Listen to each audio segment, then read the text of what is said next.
Pisces, Pisces rising. How you doing, Pisces? This is your reading for the Scorpio new moon that's happening on the 1st of November 2024.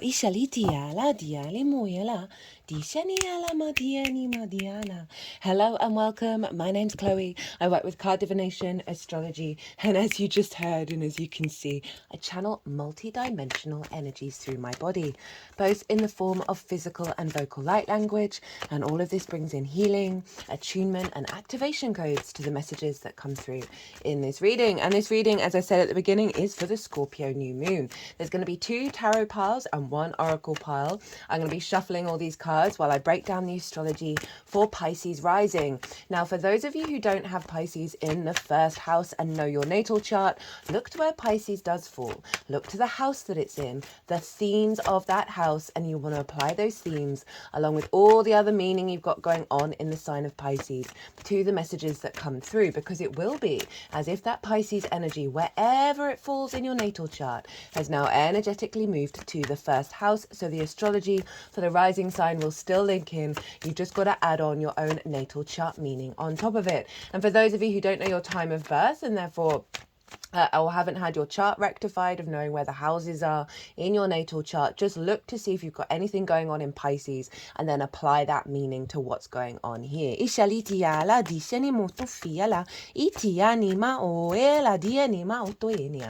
Now, as I said, there's going to be 3 piles. The first pile is going to be what's the most integrated and expansive intention of this new moon. New moon start new beginnings, set intentions, and it unfolds over the next 6 months. So the pile 1 is the intention behind everything that's showing up in that Scorpio area over the next 6 months for you, my lovely Pisces. And the reason why I tap into this, that was fun. I like that one. The reason why I tap into this is because when we kind of know like that sort of more higher perspective, we can apply it to the good, the bad, the beautiful, the ugly, the chaos, the order, the confusion, the sense, right? So you can, if you're you're like, what on earth is going on? You can come back to this intention and then get that perspective about what's it all about. And that sort of helps you move through situations in a more integrated way, and obviously elevates your soul's frequency in this incarnation. Now, if you want a deeper understanding about this moon, there is a collective reading there, or that always goes out at the beginning of every transit that I do, and that's where I break down the astrology in way more detail of the exact moment of the lunation. And I really like to expand on all of it, of how the celestial bodies are talking to each other and what that means, what energy, what harmonic energetic blueprint is being downloaded for the collective. And so that acts as a baseline for the all 12 sign series. And as I said, I go into a lot more detail. I will touch on the major themes of the astrology in this reading. But as I said, if you want a deeper understanding, go check that out. I also did a collective tarot reading and channeled messages come through. So that's going to be the baseline for this pile. Pile 2 is how to work with pile 1. What tools, what practices, what outlooks do we want to bring in order to really amplify the most integrated and expansive intention. And then pile 3, I'm going to be using my new oracle deck. This was an early Christmas present and it's so appropriate, turned up in time for the Scorpio new moon, as we have this skull there, and these cards can be a little bit blunt on the cards. The imagery I love the artist's work, and in the book it's more expansive, right? It's not so blunt, and it really reminds me of that Scorpio energy that can just seem really blunt, but the intention is to liberate, right? So there's going to be 3 cards coming from that oracle deck, and this is all tied into the fact that this new moon is happening the day after Halloween, after Samhain, All Hallows Eve, when the veil is thin. It's 2 times a year that we get this very thin veil. The other time is at the Cross Quarter Fire Festival in the springtime. And so the 3 cards are going to be about 1, what do your ancestors want to tell you? What do the dead want to tell you? 2, what does the overall spirit realm want to tell you? And 3, what do the Fae want to have a word with you about, right? So we're getting some wisdom coming through after this very powerful new moon, just after Halloween. And that will be in the balsamic phase of the moon, which is the couple of days in the lead up to a new moon. And this is where we release, where we purge, and we also bring depth and wisdom, right, in the darkness. The fact that this is happening just after, you know, where All Hallows Eve, right, is that a real powerful release around wounds from the ancestors, wounds in the spirit realm, as well as bringing in deep wisdom to help set us free into the new moon in Scorpio. So very powerful stuff. This is also happening on a Friday for everyone, and Fridays is Venus's day. Today is Friday, so we're bringing in the Venusian energy. She's in Sagittarius, and at the moment of recording, the ascendant is in Sagittarius. And so she's going to be influencing what's going on with this moon because it's her day. I will get into that later on. So Pisces rising, where is this happening for you? This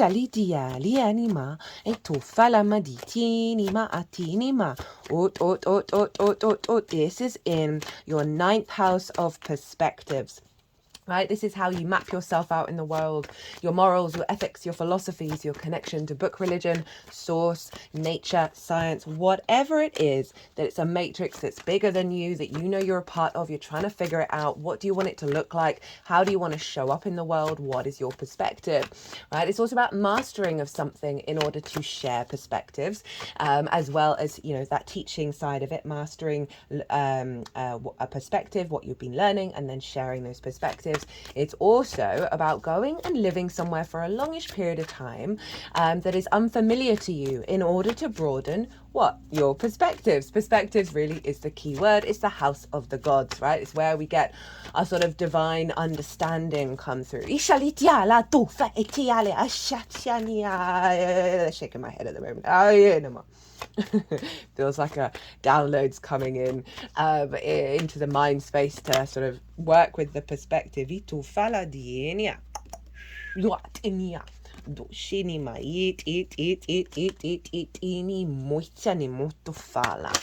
so it's a fellow water sign. And so this is a trining your ascendant, Pisces. And a trine is an aspect of Jupiter, your ruler, also by tradition, which is what I work with. And whoa, okay, I'm really enjoying this reading, what's come through.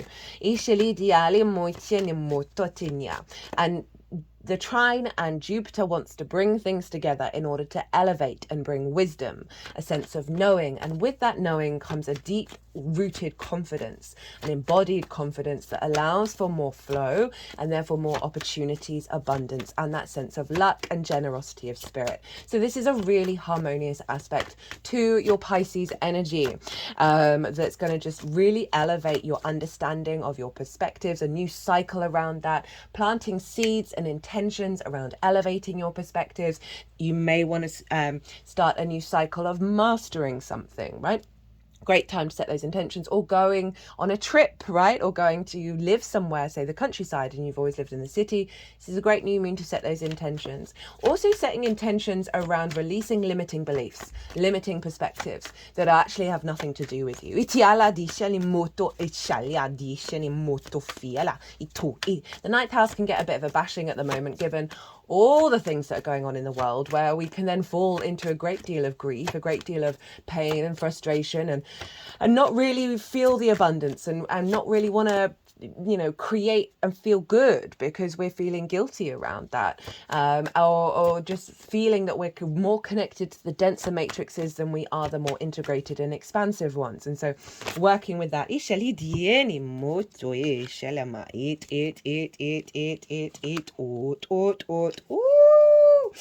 Okay. This is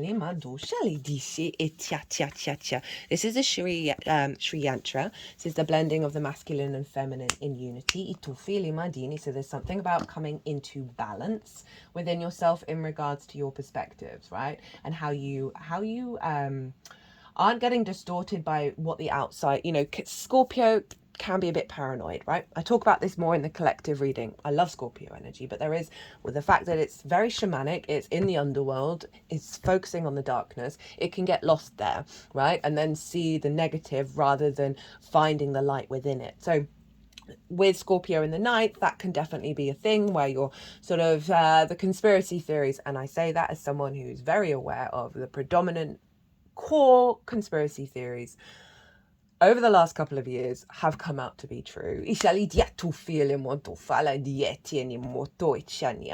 But we still want to always pull back and center of, okay, what's going on in your current reality, in your moment, your individual reality, rather than the collective energy. Sorry, Pisces, I just had to pause for a second. The postman was at the door and was delivering a package that was going to give me individual pleasure. So I always find it funny how all the things that happen during a reading are so in alignment. Now, the sun and the moon are making only one aspect, and that is to Saturn, who happens to be in your sign at the moment, Pisces. It's retrograde. I know it's a difficult transit, but trust and believe. We kind of jumped over, we've gone over a particular part of the hurdle with the difficulties of Saturn. But when Saturn leaves your sign, Pisces, you are going to feel so much more empowered in your own authority and your commitment to the embodiment of self, right? It's the first house. And this is why the moon is really supportive, because you're getting downloads, you're getting messages come through of perspectives that are truly yours in your souls rather than the conditioning that you're then going to see embodied in the way that you take action, which is the first house. So Saturn's there, retrograde at the moment. A Saturn retrograde for me is always about the recalibration of inner authority, commitment, legacy, responsibility, maturity. It's a very powerful thing when Saturn is retrograde. And so this is a redefining of your inner landscape of how you take actions, right? What are your deeds that you do through the lens of Pisces.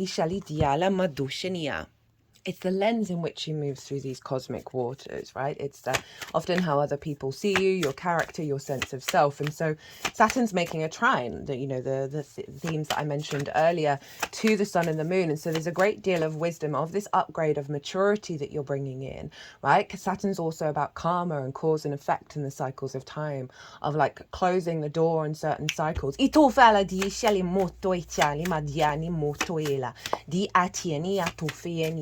And getting you in a place where your actions and your deeds are in alignment with your longer term goals rather than a sort of short term. I mean, there's nothing wrong with it, but that sort of knee-jerk reaction to situations and how you move through the world that may be based on more difficult energy rather than the embodied confidence of self.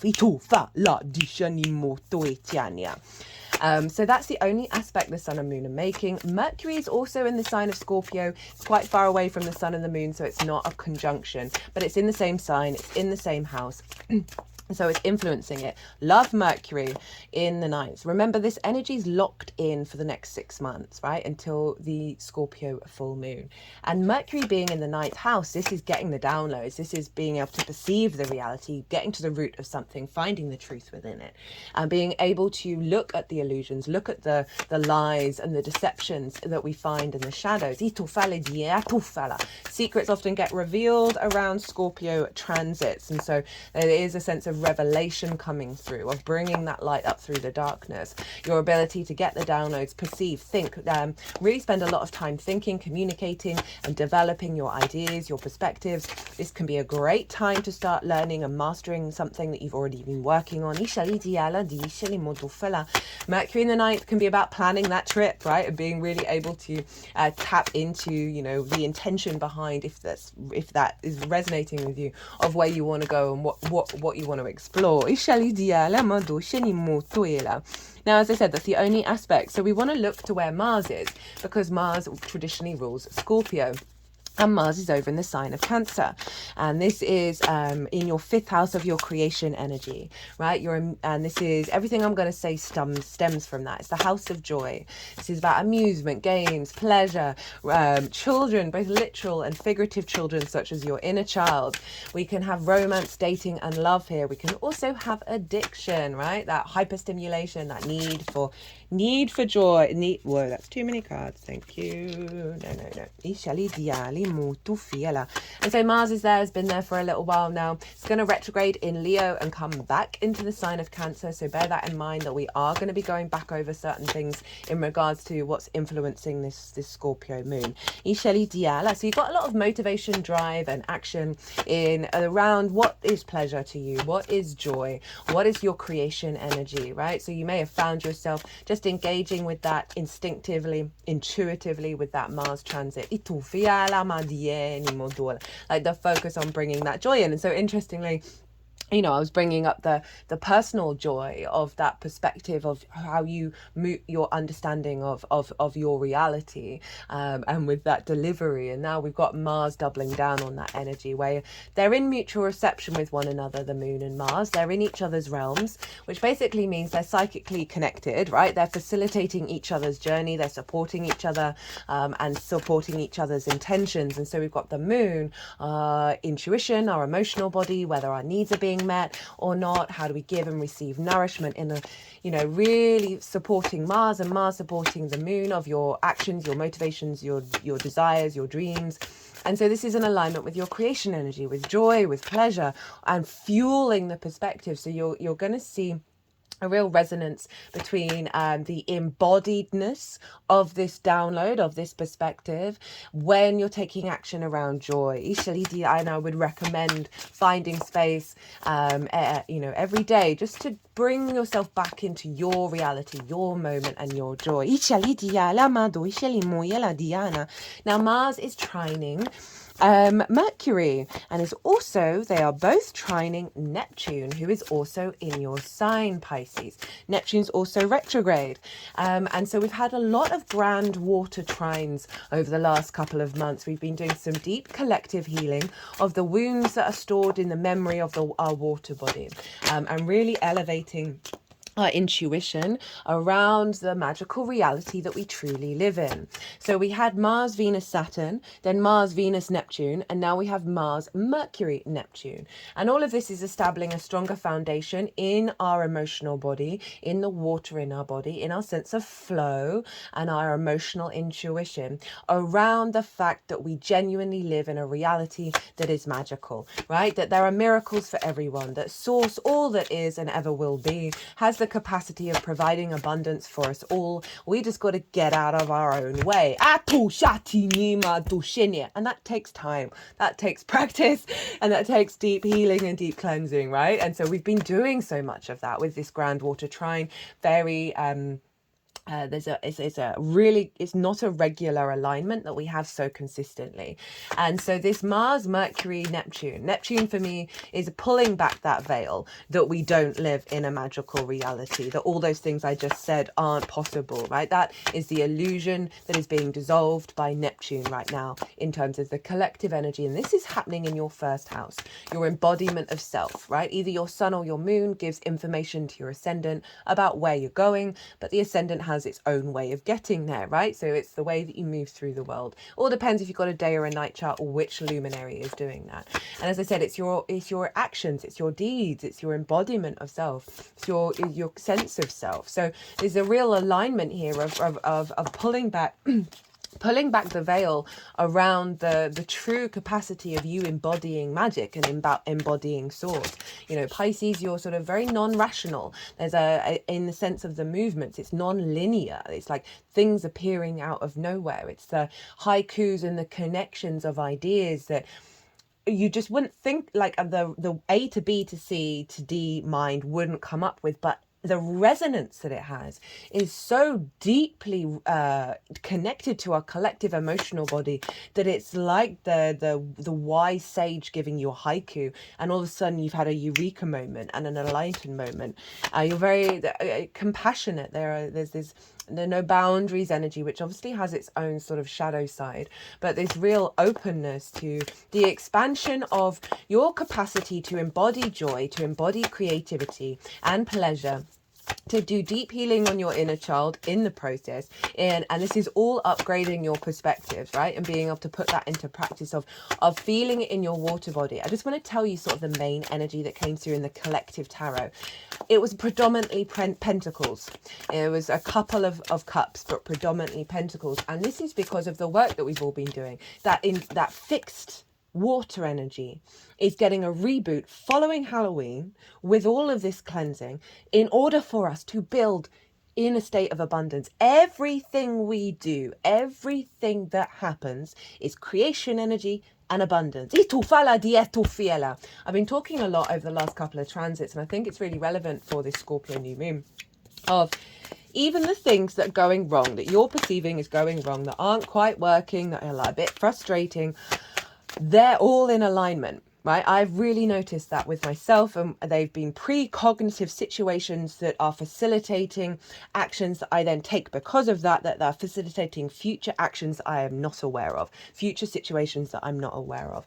And so the more that we step into a perspective around everything's aligned, everything is aligned, rather than feeling light and happy and everything being in, you know, that pure flow state where you're like, oh my God, the density of the energy is so significant. This is so in alignment with source. No, it's not just that. It's everything. And the more that we have that framework, and the more that we start to feel it in our emotional body and then in our physical body and the actions that we take, the more it becomes like accentuated in its resonance and its reality that everything's aligned. So that's the grand water trine backing up this water moon. Now, Mars, at the time of this moon, is exactly opposite Pluto over in the sign of Capricorn. We had this at the Aries full moon, but Mars wasn't exactly opposite. They are both at 29 degrees. This is wild. And so Capricorn is over in your... where's Capricorn? Your 11th house of good spirits. I apologize. I was thinking of the 9th and going to the 3rd. Your 11th house of good spirits. This is hopes and dreams, friends, groups and alliances, and reaping the benefits from your 10th house. Now, Pluto is doing a revamp, the final transit. I cannot recommend the Pluto and Capricorn transit enough, especially the oracle reading, because Pluto is making some hardcore, powerful aspects to Neptune and Uranus. They're harmonious and they're all in yin signs, and they are then all going to move into yang signs. And I break down the intention of the yin energy in that Pluto oracle reading, because this is a rare alignment. We are phenomenally lucky to be living through this. It's there, the outer planets. It's a more archetypal, deep-rooted shift around reality and how we perceive and work with it in alignment with our soul's evolutionary growth and our independence. So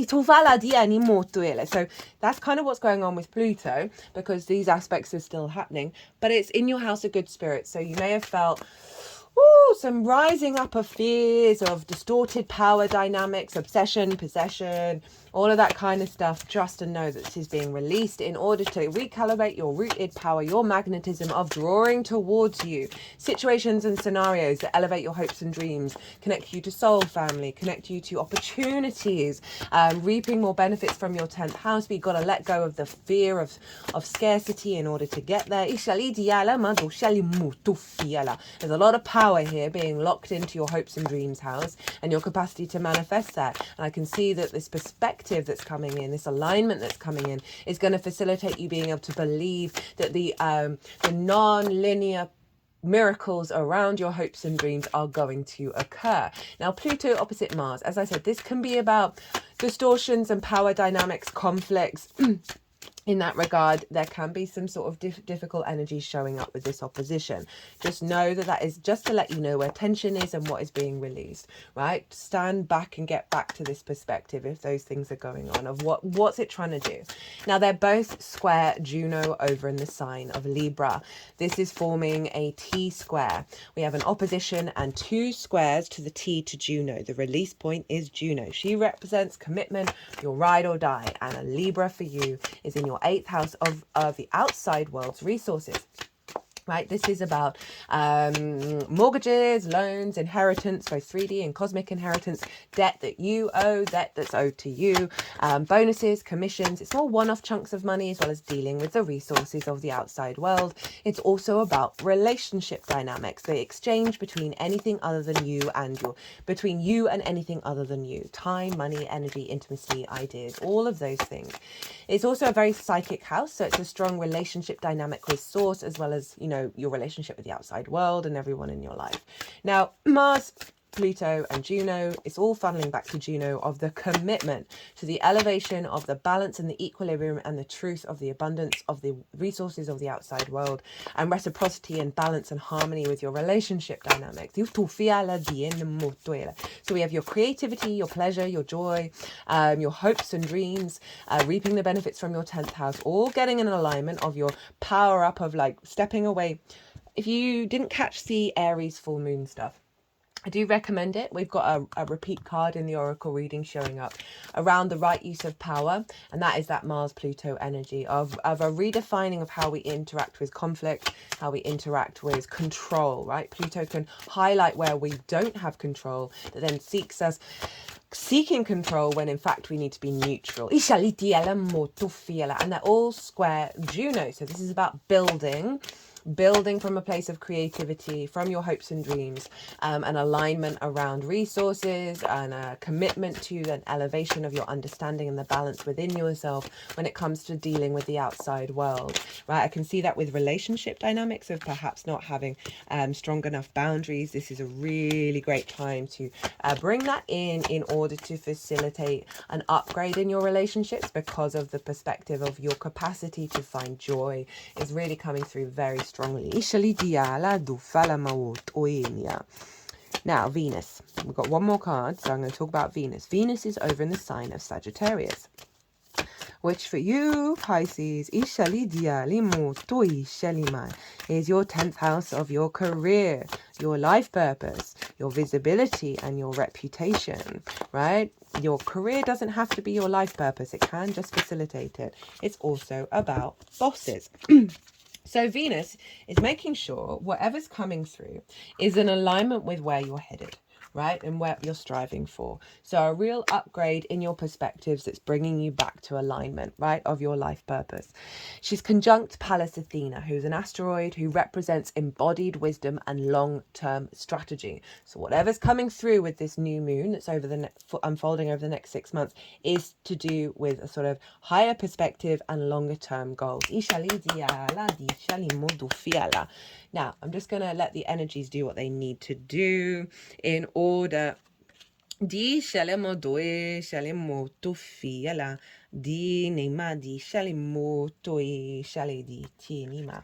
moving the cards around in the order that they need to be in.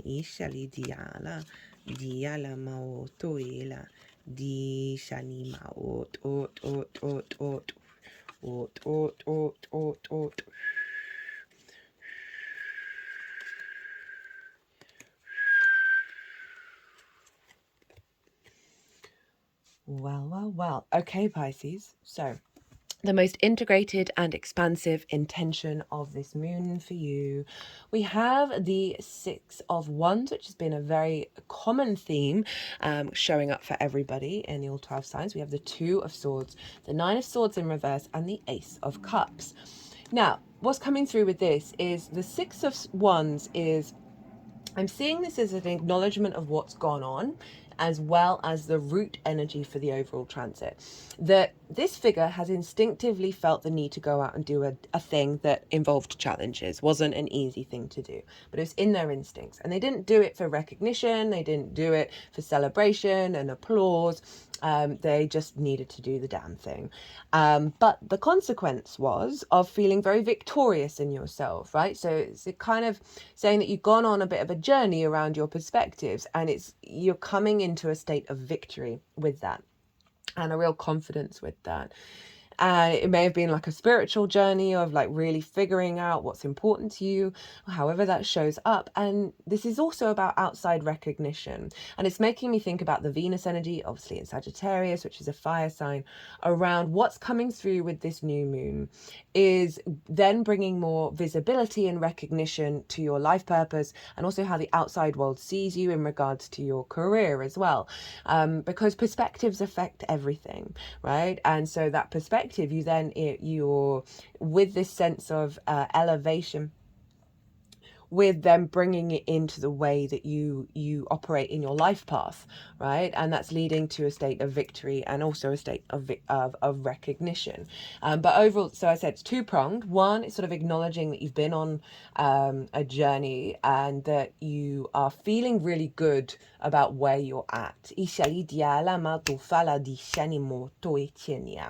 And then this is leading to a deeper understanding of self. We got the Two of Swords of this victorious download. And also, if we just think of it at the present moment with this card, this figure is being celebrated. Wherever they are, there's going to be a feast. And so there's this joy, there's this, it's what you've done as an individual that's serving the collective. So that's a really lovely download for perspectives of that awareness of your individual experience is serving the collective, and there's a real sense of joy and celebration around this perspective and how you move through the world. So we've got the Two of Swords. Two of Swords is moon in Libra. And for me, this is all about, this figure has gone on a very long journey. They've left their homeland and they're at a new realm. And they are now in a state of deep contemplation. They've gone inward. So it's saying that there is a process with this over the next 6 months where you're going to be going inward in order to realize and contemplate with everything that you've experienced. And then who are you now? And who are you going to be in this new realm moving forwards? So as I said, new moon, so it takes a while to unfold, but there's a lovely energy coming in that's really supporting you recalibrating this balance, right? Moon in Libra, those resources, that's, the 8th house can have a scarcity complex, a codependency energy. And with that Juno really activating a level of commitment around how you perceive your interactions with the outside world, that is really serving you of getting in touch of your true frequency as you then emerge as re-embodied in this perspective. And we've got the Nine of Swords in reverse. So through this journey, you are releasing a lot of worry, a lot of fear. So anxiety about worrying about regret or pain or grief about the past, and then anxiety and worry about the future. That means you can't smell the flowers, right? You can't get in that moment, which I'm saying, find those moments to find pleasure for yourself without the guilt, without the worry, without the fear of everything else that's going on in the world. It's not about ignoring it. It's about finding ways of still living your life in the process. It's coming in reverse. So this contemplation, this realignment of self, this inner balance, it's helping you move away from the darkness and step out beyond that so you can live in the moment. And then we got the Ace of Cups. This was the first card out. This was made me smile about this, is like complete. And it's so interesting because there were 3 aces that came up in the collective reading, but not this one. And I love that it's been showing up in the all 12 signs. Of the Dove of Peace here, there's this sense of overflow, there's this sense of abundance, there's this fresh new energy coming in around your perspectives that's more in orientation with peace and abundance. At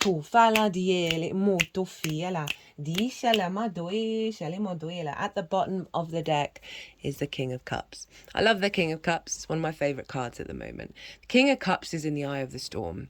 It's not bothered about the storm. It is calm in its emotional body. It's not denying that the storm is there, but it's not getting knocked off its perch. It's not getting lost in that. It's really still able to be sovereign, mature, and create from your emotional body, right? So there's a real sense of command, of maturity, of wisdom, of your perspective. That's the underlying intention with all of this, where you're going to feel really confident within yourself and really in your own authority. And that's the trine with Saturn as well. And being able to put, like kings take action, being able to put these perspectives into action. How to amplify and work with this energy.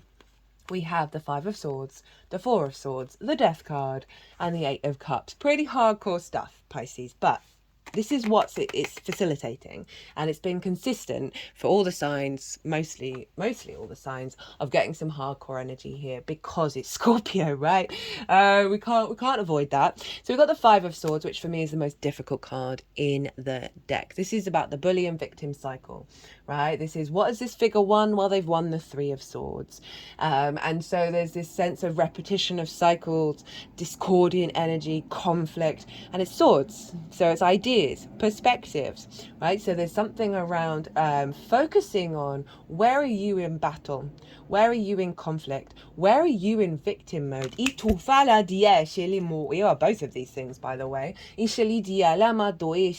Where is your mind a bully? Because this is not just externally, this may be about sharing your perspectives and feeling like there's always conflict involved, right? And figuring out ways, well, how can I release not being bothered by that, right? We're just here to share.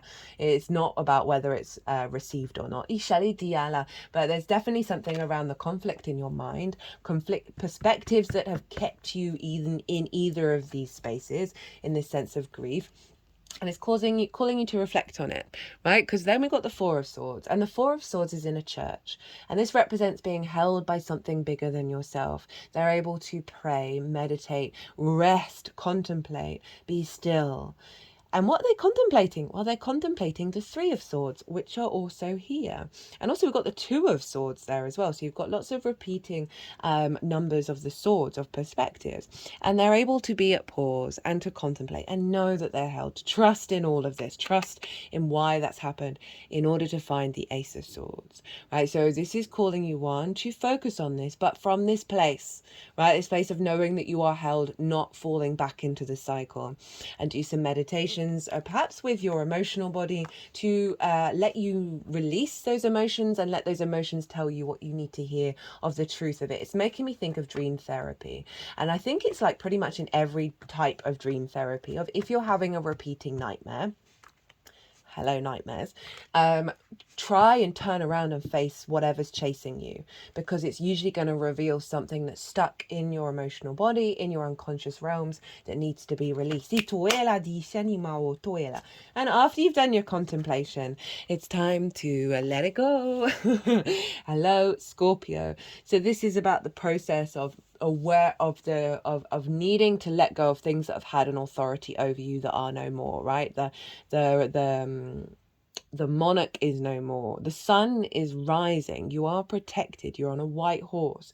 You are cleansing this field, but it is acknowledging, okay, this is a journey. This is a journey I have to step up to. You don't have to. If you want to, you can. This energy is still coming through. This just helps amplify it and integrate it faster. Because then we've got the Eight of Cups. This is Saturn in Pisces. So I'm not surprised, probably out of all the signs, this is the most intense, right? And this is all about those unconscious responses, right? The things that are so deep-rooted within us that they feel comfortable, even though they may exhibit signs of neglect or trauma responses and limiting beliefs. And do you know how hard it is to even notice what they are, let alone have the courage to walk away, put that into practice, go climb that mountain to get a higher perspective? So it's really calling you through this observation. I don't think you're going to have to think too hard about what these are and what you're walking away of, because of the stages that they've already set up for you. That's going to be really helpful to get to this point, right? And again, Saturn in Pisces, so not that surprising it's shown up for you, of really helping you walk away from blockages that that are just limiting, that are just an illusion. Right. Bottom of the deck from the Rainbow Brainskull Oracle. All the decks are in the description box, by the way. We have, water the things you care about. It ain't always gonna be dirt. That's just summed that all up. That's just summed all of that up, right? So there's so many, we don't want that. We don't care about that. Let's do those moments of joy. Let's find those maybe plant something that it's not really the time of year for planting, or figure out what it is that you could plant. like broccoli seeds, radishes, or for the little green shoots. That's one that's really healthy for you, but they grow really quickly. So there's something around planting and growing something that you can see the progress, and it can bring you joy of the achievement that you've done. Ishali Diala, right, 71. New deck, love it so much. I haven't looked through it, so a lot of these cards are currently a surprise for me. So what does it say? Water the things you care about. It ain't always going to be dirt. Everything big was once a tiny version of itself. The universe itself was once the size of a sesame seed. Trust that if you consciously show up and make the effort, your dreams will come to fruition. I love that with the dirt and Pluto over in your hopes and dreams, with that Mars energy of creation, right? Of finding that joy, having your actions, you know, whether it's every day or as often as you can, of focusing on what does that creation energy mean to you, right? You might want to look to where your moon is in your natal chart, because you have Cancer in the 5th house. So wherever your moon is, and then whoever rules your moon, and then whoever rules that, and where that energy stops, follow that in your natal chart, and you will find a nice little route to activate and intensify your creation energy. Now, what do your ancestors want to tell you? Oh, this is also perfect. And I've got this card recently, and it was really helped sort of clarify, because I'm all about the long-term integration and not the short-term fixes. And allowing myself to instinctively take my time, and then getting really paranoid and freaked out that I'm not doing all the things. And then this card showed up, and I was like, thank you. Extremely slow, long-term growth. Are you cultivating fleeting happiness or deeply rooted eternal bliss? No one has ever regretted making the long-term play. Take your time, Pisces. Know that you're on that path. Know that you're on your path, and let it slowly unfold and integrate. Beautiful, beautiful energy. Right, what does the unseen realm want to tell you? Oh, I like this card. I didn't get this card. I pulled this for the person that I live with, and I was trying to figure out what this meant. I mean, do you want to take a little guess right now at home? Post it in the comments. Take a break from cheering and jeering at the circus. Haven't you noticed that it's always been this way? No one is forcing you to participate. You can always step outside and do something else. So this is the fray of what clown world, don't they call it these days? The outside world, right? The bigger matrices, the bigger collective vibe that's going on, that I'm saying always bashes that 9th house when we lose ourselves. And I love it. It's just like you can disconnect. To regroup, rebuild, and get in alignment with yourself. Okay, so they're adding it onto the second pile as a nice little practice for like when you're feeling you're in this circus and it's cheering and jeering in it. Go maybe have a rock in your pocket or something and hold on to it to sort of center yourself and get yourself back in your own energy. Okay, final card from the Fae. I'll be at the other end of the universe acting strange. I mean, well, that's very appropriate for you, Pisces, isn't it? I love the Pisces energy. My Virgo sun is very jealous of you all. If you are truly in your own lane, there is no competition. Be an original. Well, these have all just reconfirmed the power of what's going on here. That this is about you being you. It's your intuition around your perspectives and how you work with it, not what's going on in the big outside world. Take your time, cultivate joy, cultivate creativity. And this is bringing in a level of maturity and power in your emotional body. Well, Pisces, whoo! I hope you enjoyed this reading. I certainly did. If you did, hit that like button. Leave me an emoji. Leave me a comment. I love hearing from you about the astrology and all the weird stuff that goes on. It's one of my favorite things. It brings me all of the joy. So if you want to do a little bit of joy, or if you want to plant a little joy seed, drop me a line. If you want a personal reading, my details are everywhere. Perhaps to go a little further into this, it's beautiful, but it's powerful. And it's reminded me, the last couple of oracle readings, I always do the oracle readings at the end of a transit, but I pull the cards at the beginning, have been pretty hardcore. We've shifted timelines. We are upgrading our reality, and it's allowing us more space because we're more in our power to understand that everything's a tool, the light and the dark. And this is showing up here.